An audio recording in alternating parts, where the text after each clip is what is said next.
ब्रह्मावस का महत्व।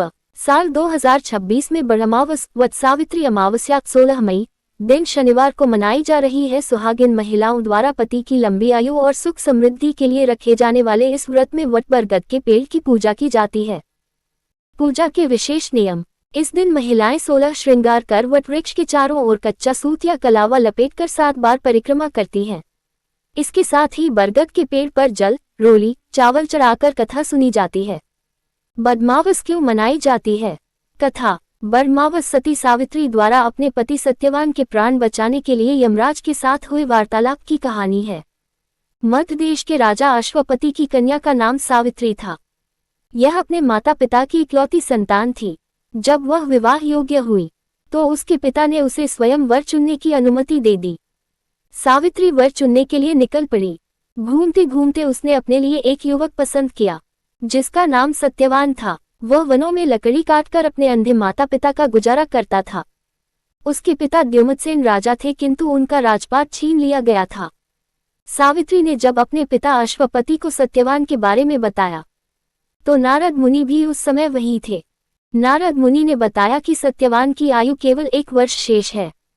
सावित्री ने फिर भी कहा कि मैं सत्यवान के साथ ही विवाह करना चाहती हूँ। सत्यवान और सावित्री का विवाह कर दिया गया। राजमहल में पली बड़ी सावित्री वन में पतिव्रत धर्म का पालन करते हुए अपने निर्धन पति सत्यवान के साथ रहने लगी और अपने अंधे सास ससुर की सेवा करने लगी। उसे यह पता था कि उसके पति की आयु केवल 1 वर्ष शेष है। धीरे धीरे दिन बीतने लगे और वह दिन आ गया। आज सत्यवान के जीवन का आखिरी दिन था। वह लकड़ी काटने वन में गया तो सावित्री भी उसके साथ चल पड़ी। सत्यवान को लकड़ी काटते काटते चक्कर आने लगा। सावित्री ने उसे नीचे बुला लिया और एक वट वृक्ष के नीचे अपनी गोद में लिटा लिया और उसका सिर दबाते हुए उससे वार्तालाप करने लगी। सत्यवान कहने लगा कि उसका कलेजा भड़क रहा है और ऐसा लगता है कि उसके प्राण निकलने वाले हैं। सावित्री सब समझ रही थी किंतु फिर भी उसे सांत्वना देती जा रही थी। तभी यमराज वहां आए और सत्यवान के प्राण ले जाने लगे। सावित्री ने कहा कि मैं पतिव्रता नारी हूं, मैं भी अपने पति के साथ चलूंगी। यमराज ने कहा कि यह संभव नहीं है किंतु सावित्री फिर भी उनके पीछे पीछे चलने लगी। यमराज ने कहा कि सत्यवान के प्राण को छोड़कर तुम्हें जो वरदान मांगना है मांग लो। सावित्री ने कहा कि यदि आप प्रसन्न हैं तो मेरे सास ससुर को उनका राजपाट लौटा दीजिए। यमराज ने कहा तथास्तु और आगे चल पड़े। सावित्री फिर भी उनके पीछे पीछे चलती रही। यमराज ने उन्हें समझाया कि सत्यवान के प्राण वापस नहीं लौटाए जा सकते। तुम और कुछ मांगना चाहो तो मांग लो। सावित्री ने कहा कि मेरे पिता को पुत्र का वरदान दे दीजिए।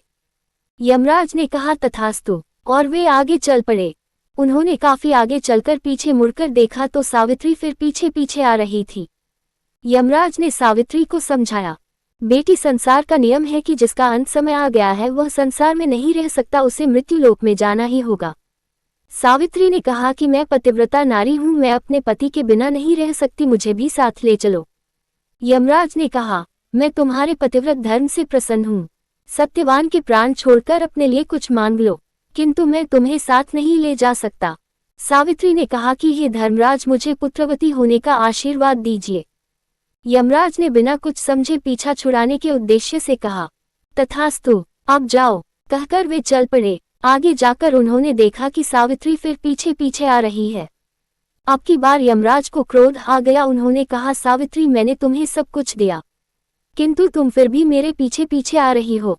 सावित्री ने हाथ जोड़कर कहा हे धर्मराज, आप सत्य कह रहे हैं किंतु आपने मुझे जो पुत्रवती होने का वरदान दिया है वह पूरा कैसे होगा, जबकि मुझ पतिव्रता नारी के पति को आप स्वयं साथ लिए जा रहे हैं। ये सुनकर यमराज सोच में पड़ गए। उन्हें अपनी भूल का एहसास हुआ। उन्होंने कहा बेटी, तुम सही कह रही हो, पतिव्रता नारी में शक्ति होती है। मैं तुमसे अति प्रसन्न हूँ। तुमने अपने पतिव्रत धर्म से संसार के नियम को पलट दिया। जाओ, अपने पति को साथ ले जाओ, मैं उन्हें मुक्त करता हूँ। तुम शीघ्र ही उस वट वृक्ष के नीचे चली जाओ जहाँ सत्यवान का शरीर लेटा हुआ है। सावित्री तुरंत वापस उसी वट वृक्ष के नीचे आई और सत्यवान के शरीर को अपनी गोद में लिटा लिया। धीरे धीरे सत्यवान उठ बैठा और सावित्री को देखकर अत्यंत प्रसन्न हुआ। सावित्री ने उसे जीवित देखकर आसमान की ओर हाथ जोड़े और भगवान का धन्यवाद किया।